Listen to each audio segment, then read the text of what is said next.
नमस्कार, मैं हूं राघवेंद्र दुबे। इससे पहले कि आज के मुद्दे की बात करें, हमारे YouTube चैनल को सब्सक्राइब करें, लाइक करें, शेयर करें। आज हम बात करेंगे आम आदमी पार्टी की, जिसको राष्ट्रीय पार्टी का दर्जा प्राप्त हो गया है, और एक ऐसा सफ़र जो 10 सालों का सफ़र, जिसमें एक छोटी सी पार्टी राष्ट्रीय पार्टी बन गई। आम आदमी पार्टी के राष्ट्रीय पार्टी का दर्जा मिलने पर उसके संयोजक अरविंद केजरीवाल और दिल्ली के मुख्यमंत्री बहुत ही गदगद हैं। उन्होंने ट्वीट करके कहा कि इतने कम समय में आम आदमी पार्टी को राष्ट्रीय पार्टी का दर्जा मिलना किसी चमत्कार से कम नहीं है। उन्होंने सबको बहुत बहुत बधाई दी है। उनके देश के करोड़ों लोगों ने हमें यहाँ तक पहुँचाने का काम किया है। लोगों के हमसे बहुत उम्मीदें हैं। आज लोगों ने हमें बहुत बड़ी जिम्मेदारी दी है। हे प्रभु, हमें आशीर्वाद दो कि हम ये जिम्मेदारी अच्छे से पूरी करें।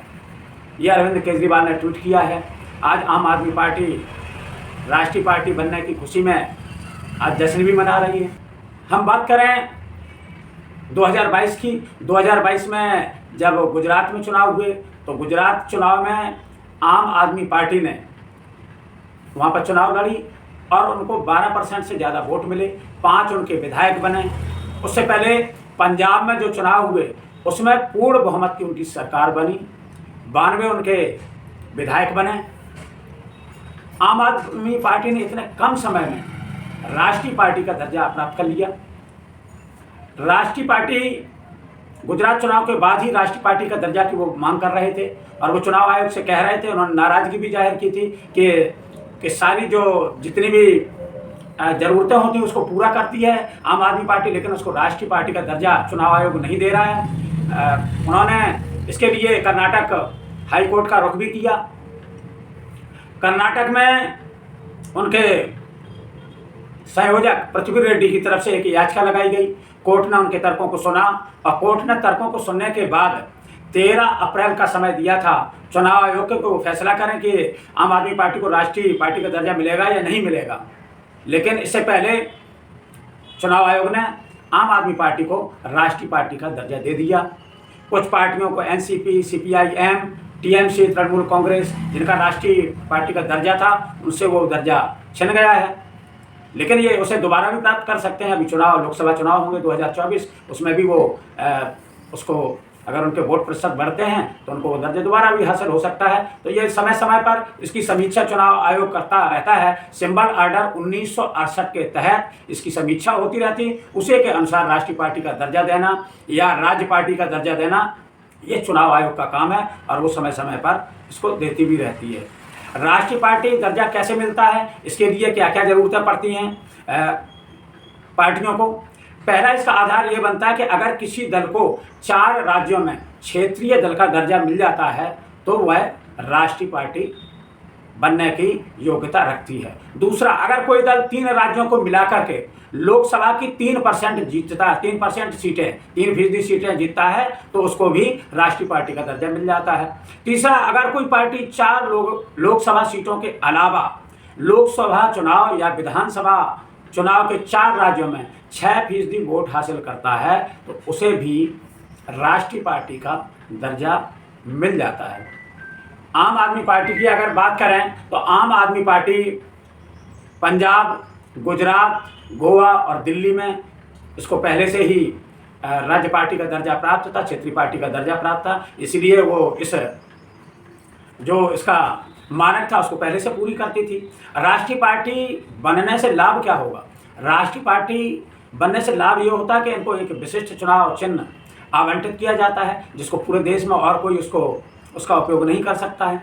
उस चिन्ह को अन्य पार्टी उसका उपयोग नहीं कर सकती है। मान्यता प्राप्त राज्य और राष्ट्रीय दलों को छूट है कि नामांकन दाखिल करने में उनको केवल एक प्रस्तावक प्रपोजर की आवश्यकता होती है, जबकि अन्य को 2 प्रपोजर की आवश्यकता पड़ती है। तीसरा है कि अगर मान्यता प्राप्त कोई राज्य या राष्ट्रीय दल होता है तो चुनाव आयोग मतदाता सूची जब प्रकाशित हो जाती है तो उसके 2 सेट देने का काम करती है। और चुनाव आयोग अगर इन दलों को अपने पार्टी कार्यालय स्थापित करने के लिए सरकार से भूमि या भवन प्राप्त भी होते हैं। ये फायदा होता है राष्ट्रीय दलों का। और पांचवा फायदा है कि अगर राज्य प्राप्त या राष्ट्रीय दल की मान्यता मिल जाती है तो 40 स्टार प्रचारक आप रख सकते हैं चुनाव के समय, और अन्य जो पार्टियां होंगी वो 20 ही रख सकती हैं। लेकिन जो प्रत्याशी, जो उम्मीदवार होगा, उसके खर्चे में इन 40 स्टार प्रचारकों का खर्चा नहीं जुड़ेगा। ये इससे फायदा मिलता है। चुनाव से पहले उन्हें राज्य और राष्ट्रीय स्तर पर टेलीविज़न के माध्यम से, रेडियो के माध्यम से अपनी जो बात है उसको प्रसारण करने की अनुमति प्रदान की जाती है, अपनी बात वो रख सकते हैं। ये फायदा होता है कि राष्ट्रीय दल की मान्यता प्राप्त होने से। आपको याद होगा कि 2011 में समाज सेवी, जो सुप्रसिद्ध समाज सेवी अन्ना हजारे, उनके नेतृत्व में इंडिया अगेंस्ट करप्शन नामक संस्था ने दिल्ली में एक बहुत बड़ा आंदोलन किया, जन आंदोलन किया, जन लोकपाल को लेकर के, कि जन लोकपाल बने, भ्रष्टाचार के विरोध में जन लोकपाल विधेयक बहुत जरूरी है।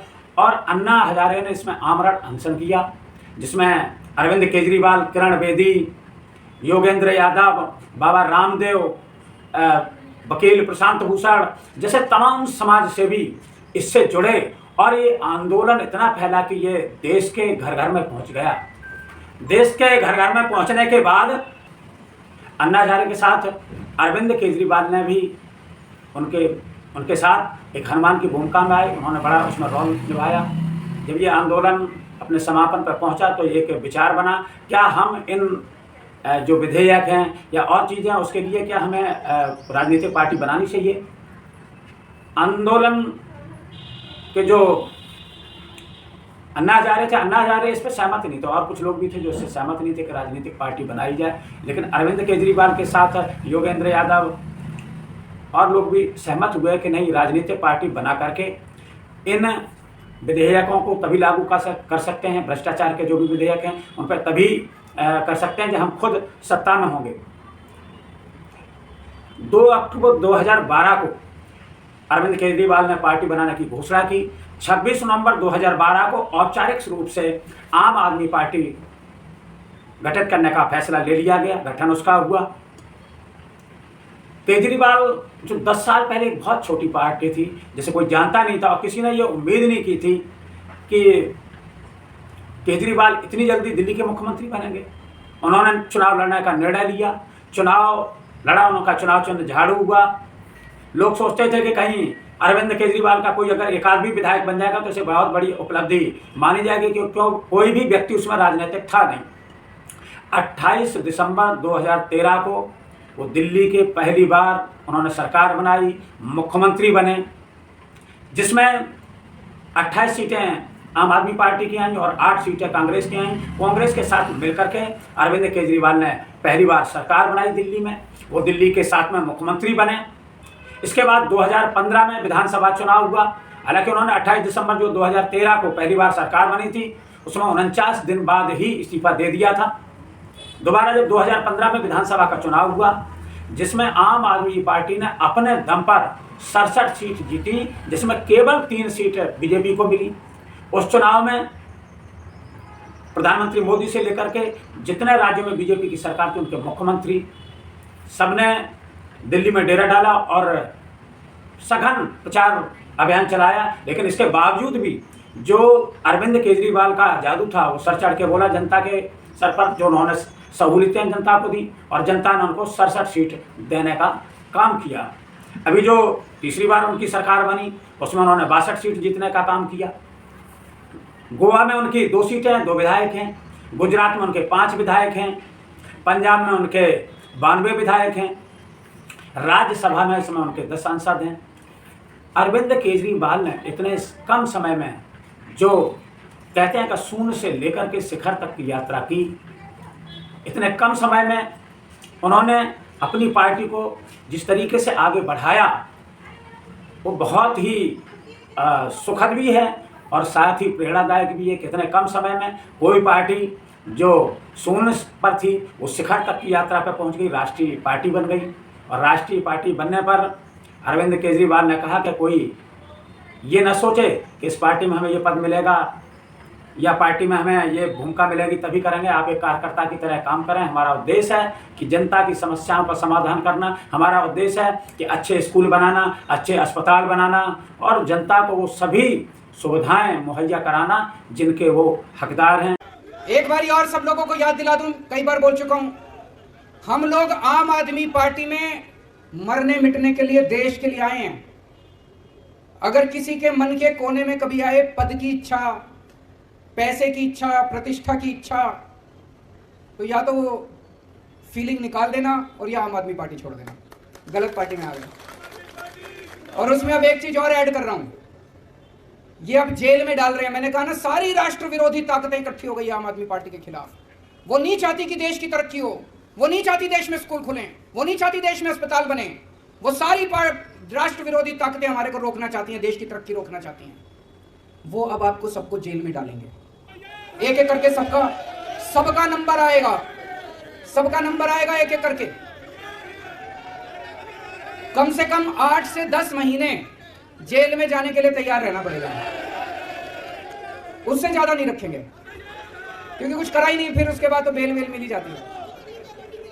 तो अगर किसी के मन में डर है, अगर किसी के मन में डर है तो आम आदमी पार्टी छोड़ देना। पंजाब के मुख्यमंत्री भगवंत मान, उन्होंने भी एक ट्वीट किया है। उन्होंने कहा कि आप टीम कप्तान अरविंद केजरीवाल के सपनों को बधाई, करोड़ों टीम सदस्यों को बधाई, मेहनत रंग लाई, आपकी क्रांति का चश्मदीद गवाह भगवंत मान। और आजकल आप देख रहे हो कि राज्यसभा सांसद संजय सिंह जिस तरह से बीजेपी पर लगातार हमलावर हैं और यही चीज़ उनको आगे बढ़ाने का काम कर रही है। प्रश्न ये भी उठता है, क्या कांग्रेस जो कई राज्यों में समर्थी जा रही है, क्या आम आदमी पार्टी उनका स्थान ले रही है? या आम आदमी पार्टी जैसे जैसे आगे बढ़ रही है, चाहे वो गोवा हो या और राज्यों में, हरियाणा में भी वो आगे बढ़ रही है, उत्तराखंड में चुनाव हुए वहाँ भी वो आगे बढ़ती दिखाई दी। तो कई राज्यों में जिस मजबूती के साथ और धीरे धीरे आम आदमी पार्टी बढ़ रही है, राष्ट्रीय राजनीति में उसका महत्व बढ़ता जा रहा है, राष्ट्रीय फलक पर वो चमक रही है, राष्ट्रीय मुद्दों को वो उठा रही है। इस समय उनके द्वारा जो मुद्दा उठा जा रहा है कि वो डिग्री दिखाओ अभियान उन्होंने चला दिया। प्रधानमंत्री पर आरोप लगाया था कि प्रधानमंत्री जी की डिग्री जो है फर्जी है, उस पर उनका अभियान उनके नेता लगातार चल रहे हैं कि डिग्री दिखाओ अभियान उन्होंने चला दिया। और कई मुद्दे ऐसे हैं जिस पर वो बीजेपी से भी आगे एक कदम आगे बढ़ते दिखाई है। जब अमृत महोत्सव का मामला आया और अमृत महोत्सव के देश हित की बात की, झंडा लगाने की बात की, तो अरविंद केजरीवाल ने पूरे दिल्ली में बड़े बड़े झंडे लगा दिए। तो वो समझते हैं कि जनता की नब्ज क्या है, वो समझते हैं समाज की नब्ज क्या है। वो ये भी कहते हैं कि जितने देशद्रोही हैं वो एक साथ मिले हुए हैं और चाहते हैं कि अरविंद केजरीवाल और आम आदमी पार्टी आगे न बढ़ सके और उनको या तो उनके नेताओं को जेल भेजा जाए या उन पर भ्रष्टाचार के मुकदमे लगा करके उनको शांत किया जाए। ये चल रहा है, लेकिन आम आदमी पार्टी रुकने वाली नहीं है। आम आदमी पार्टी को उनकी इस जो उनकी स्वर्णिम यात्रा रही 10 साल में, जिस पार्टी ने इतना बड़ा सफर हासिल किया तो वो राष्ट्रीय पार्टी बन गई, उनको बहुत बहुत बधाई। फिर मिलेंगे किसी नए मुद्दे के साथ, तब तक के लिए जय हिंद, जय भारत।